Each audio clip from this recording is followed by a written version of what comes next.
Nove pretnje smrću predsjedniku Srbije Aleksandru Vučiću objavljene su na društvenim mrežama.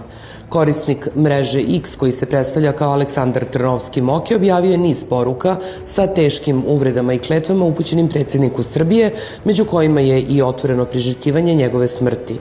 Trnovski je povezan sa blokaderskim krugovima na društvenim mrežama, a najnovije poruke predstavljaju nastavak atmosfere u kojoj se političko neslaganje sve češće pretvara u otvorene pretnje i pozive na nasilje.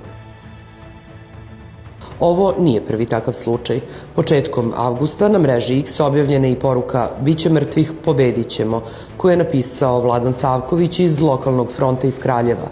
Poruka je izazvala brojne reakcije, a predsjednik Vučić tada je poručio da ga pretnje neće sprečiti da nastavi da obavlja svoj posao, kao i da se na dnevnom nivou bori za najsvetliju budućnost svakog građanina Srbije.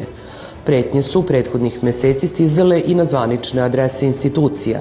Više javno tužilaštvo u Beogradu saopštilo je u junu da je, nakon poruka sa pretnjama predsjedniku Republike, glavnom javnom tužiocu Nenadu Stefanoviću i drugim osobama, posebno Odeljenje za borbu protiv visokotehnološkog kriminala naložilo policiji hitnu identifikaciju i procesuiranje lica koji ih je poslalo.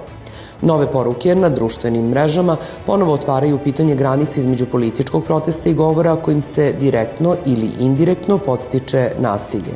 Dok se političke podele izazvane uplivom stranog finansiranja i uticaja u Srbiji nastavljaju, sve češće pretnje i ekstremna retorika dodatno podižu tenzije u javnosti.